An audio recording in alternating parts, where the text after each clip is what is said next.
Porn. It's all around us. It's in the newspapers, on the TV, and on your phone. Some studies suggest that kids as young as 5 years old now have access to porn.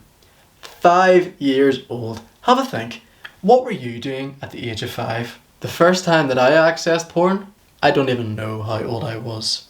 I snuck into the living room whenever my mum and dad were in bed, and I turned on the TV and I flicked through the movies, and the first movie that came on was 3 girls lying there in the shower. Tits out, fanny. And it's a rare occasion that you get fanny on the TV. I was a lucky boy. This woman then starts getting fucking all frisky with this guy, and he's got his hand on her tit. And I'm sitting there bamboozled, wide-eyed open, like, oh my god! What the fuck is this? I want to be there. This got me on a wild obsession of trying to find as many 15 and 18 plus movies where there was tits in it. In fact, I would watch horror movies just to see if there was tits, because I found there was a correlation between tits and horror movies. I didn't care about the scare or the gore, I just wanted to see the tits. Ditties. Following on to that, my first Sony Ericsson. Do you remember those phones? The Walkman, I think it was. On this phone, I had access to the internet. However, it wasn't like the internet that you have access to now. It was only a certain select few websites that you could access. And one of these websites was 18 plus girls. The girls in it were wearing bikinis. And very occasionally, if you got to maybe like page 3, you might see a pair of tits. I got into a daily habit, looking every day at this phone trying to find these tits. And I didn't even know what I was doing while looking at this. I would just look at it and be amazed. Like, then, whenever I got to secondary school, it was whenever I was on the school bus that I got told how to wank. Once I discovered the art of wanking, I mastered that skill and practiced every day, religiously. I wanked more times than I went to church. Following the next phone that I get a BlackBerry. And in school, everyone's got these porn videos going about. I went to an all-boys school, and so as you can imagine, there was a lot of porn floating about. During our lunch break, we would run down to the mobiles and we would bring our phones close together so that the Bluetooth could connect and we could share videos. Then, in the new technological age, the iPhone came about, and the iPhone, it had the best porn. The iPhone with its massive screen compared to every other phone that was such a small screen. Oh my god, everyone was running into school thinking iPhones. Yo, you should see the porn on this phone. It's like you're actually there in real life. Fucking classmate. So, from then on, I really wanted to get an iPhone. Not for any of other purposes, just for porn. And then I got my iPhone and I must have had 3, 4, maybe 5 wanks that day. Wanking multiple times a day became a daily thing for me. It got to a point where I did not have sex for 2 years. My acne had gotten so bad that my self-confidence was so low, and I got a lot of verbal abuse from women, girls. One event, my mate tried to get me to kiss this girl, and the girl turned around and said, "Ugh, you think I would stoop that low?" So yeah, my self-confidence was pretty low at this point. And I resolved to porn. So I would wank multiple times a day, every day. Then my acne went away, my confidence came up a little bit. I was still depressed, but I was determined. I was gonna get some pussy. So, I have a free house. I give this girl a message, she comes round, we get frisky, we're touching a bit, and then we go to have sex and I flop. I can't get it up. Second time this happens, second girl. We're smoking a few joints and bongs. We get it to the bedroom, we start touching it up, and I have a panic attack. Watch this for more information on that. Third time then, I struggle to get it up, but I do get it up, and guess what? Premature ejaculation. I come within like 10 seconds. Fourth time then, you know the story. This girl though, she's a bit different to the rest of them. To start off with, she's a lot hotter. But whenever I can't get it up, she asks me, "Do you not think I'm attractive?" I'm like, "You're the fucking most beautiful girl I've been with." And then she's like, "Do you watch a lot of porn?" And of course I'm like, "Yeah, doesn't everyone?" And she's like, "Nah, apparently if you watch too much porn, it can cause you to not be able to get it up. And so I went off porn for like a week, and well, I took a lot of drugs in that meantime, fucking loads of ecstasy. In fact, this week was probably the most ecstasy that I ever had taken in my life. I felt like I lost a part of my mind over this week because I took so much drugs. And then I went to her house and my sexual libido was so gone for. I wasn't even interested in having sex with her. It's like I actually had no emotions whatsoever.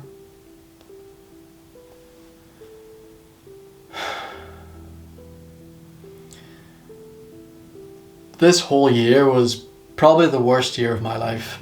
I felt like I was going insane. I couldn't get it up with girls, I couldn't get a relationship, and my friendships were crumbling around me. Eventually I said, fuck it, I'm going travelling, and I went travelling. I went travelling for 2 years, and during these 2 years I experimented, and I was always doing things flat out, so I'd never had any time for porn. I wasn't even thinking about watching porn, because I was always in dorms and going to see waterfalls and partying. And it was during this travelling that I realised that the partying really wasn't for me, and the drugs were doing a lot more damage than they were doing good. And so I actually curved away from the partying a wee bit, not so much, but I spent more time in nature and more time smoking joints. I met more women though, and I became more confident, and I started having more sex again, and I didn't have the problem with not being able to get it up. In fact, I had some of the best sex of my life. I had some of the best relationships of my life. Well, actually, the first relationships of my life. So don't be embarrassed if you don't have a girlfriend at whatever age you are. I didn't get a girlfriend until I was like 21, 22. And then it all came to an abrupt ending. I broke a bone in my neck and I had to come home from travelling. Watch this for further information on that. Coming back from travelling, I fall back into bad habits, and this leads to daily use of porn again. I fall back into the same problems that I was facing before. Not being able to get it up with women, questioning my sexuality, and questioning my sanity. Half a year down the line and I have my first experience of extreme delusional paranoia. So, in order to recover from this, what do? I do the same thing as last time. I fuck off and I go travelling again. I go to see this woman who I thought I loved. Then, guess what? I couldn't get it up. This probably broke her heart more than it broke my heart, but it shattered me to pieces. I felt lost. I felt like I had no control over my own mind, over my own body, and things ended up not working the way that I would have liked it to with that. Carrying on, I get psychosis and I get addicted to TED Talks. I just want to learn everything because I want to beat this psychosis, and so I study as much as I can. And with the voices going 24/7, I can't read, so I pay my attention to videos. And, well, the best form of educational videos is probably TED Talks. I come across this TED Talk where a guy is talking about porn. He's talking about this kid that I believe he mentored, and the kid, he had exactly the same problems as me. He couldn't get it up with women. He was watching a lot of porn. He then went off the porn and his life started to change around him. I'll add a video of this in the description. What the porn was doing to his brain, it was activating his dopamine receptors. And so I've got an extremely good analogy that I got from fightthingyedrug.com, a 3-part documentary on porn, and the way they describe it is beautiful. Basically, they did an experiment. Psychologists in Harvard, I believe it was, they got butterflies, a male butterfly and a female butterfly. So they separate the male butterfly, and the male butterfly is attracted to the female butterfly, of course, to reproduce. It is attracted by its wings and the colour of it with whatever spots are on it. You know, those little perfect things that make it a beautiful being. What the psychologists in Harvard did, they enlarged the colours and the spots and the wings on the female butterflies. And they brought the male butterflies into contact with this picture that they had created. The male butterfly went towards this picture that they had created, trying to mate with them. The Harvard psychologist then brought in the female butterfly, introducing it with the male butterfly and the picture. And the male butterfly ignored the female butterfly, and it continued to go towards the picture, the enlarged picture. This enlarged picture is a metaphor for the Kim Kardashians of the world who edit their pictures to make their tits and their arse look bigger. All of these girls you see on Instagram, the vast majority of them do not look like that in person. They don't have as skinny a waist. They don't have as perfectly smooth a bum. They've got loads of wrinkles, they've got more curves, and they're more fat than it looks. This ideal picture that Instagram shares to you manipulates you. It activates your dopamine receptors to make you think, pussy, ditties. But in reality, it's a fake pussy and a fake ditties, and you're just going towards a picture. And you going towards this picture, it's blinding you from the light. It's blinding you from the actual pussy out there, the actual woman out there, the actual beautiful beings that are around us. And on top of that, it's making us feel even more insecure because it's making us believe that we need to have these extremely unnaturally big parts of our body so other people find us attractive. This is only one way that it fucks up your brain. On top of you looking at this picture and avoiding all of the beautiful girls around you, whenever you stop looking at the picture has sucked so much dopamine out of your brain that you completely lose your sexual libido. You lose interest in women even after you're looking at this picture.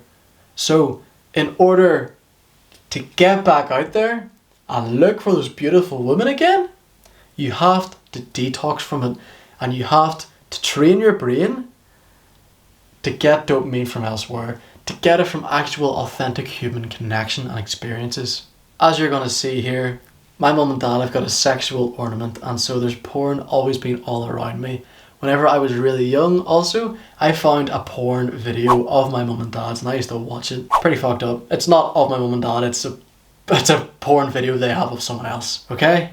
Don't be having any fucking dirty thoughts, you wee cunt. Since discovering all this information about the harmful effects that porn has on your brain, I have made a pact that I am quitting. I quit porn. I am not going to feed my brain garbage. So many people that watch porn, after they watch it, it's like the porn is getting stored inside of their brain. I have it whenever I close my eyes after watching porn. All I can see is different pictures of different women. My addiction is fueled from social media. It starts with me going onto Instagram.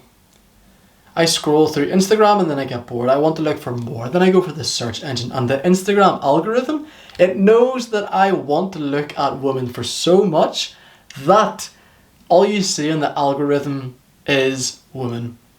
Bras and bikinis and the likes. Then, if I click onto this, then I find a girl with an OnlyFans. And then it takes me to Twitter or it takes me to Reddit. And there I have got unlimited access to as much porn as I want. It is so easily accessible. With the alcohol, with the drugs, with the weed, it's been quite easy for me to quit this. But with the porn, it's been fucking hard. I keep on falling back into it. And Johann Hari, he says, the opposite of addiction is connection. And so if you want to fight your addiction, you have to create connections with actual people. And so that is where my journey is going to now, creating actual connections with people so that I can battle this addiction and I can learn to love my body again and learn to love other people again. Every day it's a struggle for me, but I will not give up. I restart and I try again and I continue to experiment. If you're going through the same thing, I recommend you watch the 3-part documentary Fight the New Drug. I will add a link for that in the description. And now, 2 questions for you leprechauns. The first one is, can you relate to this? Do you have the same struggles as I do? And the second question is, what techniques have you used to battle your porn addiction? Let's spread this message out. Send this to one of your friends who watches porn. I guarantee 100% of your mates have watched porn in their life. And honestly, I don't have anything against porn stars. Porn stars are just trying to make a living.